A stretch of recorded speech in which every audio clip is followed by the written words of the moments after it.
नमस्कार दोस्तों, उत्तर प्रदेश की कांवड़ यात्रा जो कि काफ़ी फेमस है। उत्तर प्रदेश मुजफ्फरनगर में सबसे मेन कांवड़ चलते हैं और हरिद्वार के गौमुख से पानी लेकर कांवड़िए जो हैं वो चलते हैं। अब इसमें एक बहुत बड़ा रुख नया आया है, क्योंकि इस समय क्या रहता है, जो सावन का महीना है दोस्तों, वो हम सभी हिंदुओं के लिए बहुत ज़्यादा महत्वपूर्ण होता है और सबसे प्योर महीना माना जाता है। इसमें कांवड़िए या हम सभी लोग बहुत सारी चीज़ों का परहेज़ करते हैं। ज़्यादातर हिंदू तो ऐसे होते हैं, जैसे हम लोग सब हैं, तो जो नॉनवेज है या इन चीज़ों को, ये चीज़ें कंज्यूम तो बहुत दूर की बात है, जनरली लोगों के घर में भी नहीं आता। अब ऐसे समय में कांवड़ियों के लिए उनकी जो पवित्रता है, इसको इंश्योर करने के लिए उत्तर प्रदेश गवर्नमेंट ने ये कानून बनाया कि भाई जितने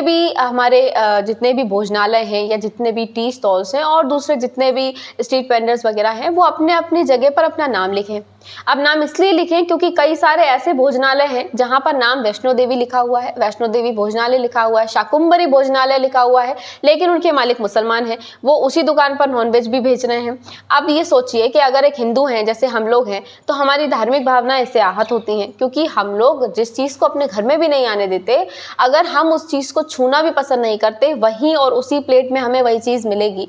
या दूसरा खाना मिलेगा, तो वो चीज़ बिल्कुल एक धर्म विपरीत हो जाएगी हम सभी के लिए। तो इसलिए ये कानून बनाया गया था कि आप नाम लिख दो। अगर जैसे जो कांवड़िए हैं, वो ऑब्वियसली देख रहे हैं कि किसी मुसलमान की शॉप है, तो वो जानते हैं कि वो नहीं खाएंगे उस चीज़ को, वहाँ पर नहीं खाएंगे, क्योंकि उनकी धार्मिक भावना है, सावन का महीना है। तो इस पर दोस्तों राजनीति शुरू हो गई। राजनीति ऐसे शुरू हो गई कि असदुद्दीन ओवैसी कह रहे हैं, पहले तो ये डिस्क्रिमिनेटरी है, मुसलमानों के साथ में आप हमेशा दोहरा और दोगला बर्ताव करते हो, और दूसरी चीज़ वो कह रहे हैं कि आप आर्थिक बॉयकॉट करने की कोशिश कर रहे हो मुसलमानों को। तो दोस्तों इस पर अब कुछ और टिप्पणियाँ ये आई कि ये बताया गया कि इससे पहले जब कोविड आया था, कोविड के टाइम पर भी यही चीज़ हुई थी, जब मुसलमानों ने कुछ ऐसी चीज़ें की थी जैसे कि थूक कर चीज़ों को देना हिंदुओं को। तो ये सब कहा गया था कि ये चीज़ें करते हैं, ये चीज़ें विश्व हिंदू परिषद ने भी रखी कि मुसलमान इस तरह की चीज़ें करते हैं, और जब वो करते हैं तो हमें हमारी धार्मिक भावनाओं का ध्यान रखना ज़रूरी होगा। और जो इस तरह की बातें बोल रहे हैं,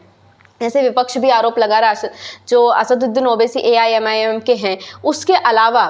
जो सपा के अखिलेश यादव लीडर हैं, उन्होंने भी कहा कि भाई ये तो सोशल क्राइम है जो आप करवा रहे हो। तो this is not a social crime, it has been said by Vishwa Hindu परिषद की। विश्व हिंदू परिषद बोल रही है कि भाई सोशल क्राइम कैसे हो गया, हमारी धार्मिक भावनाएं हैं वो आहत हो रही हैं, और ये बिल्कुल निंदनीय है अगर आप इस चीज़ को ऐसा मान रहे हो। तो ये कुछ समय के लिए है और इस पर बहुत ज़्यादा टीका टिप्पणी की लगता नहीं है कि ज़रूरत होनी चाहिए, क्योंकि धार्मिक भावनाओं का मामला है ये।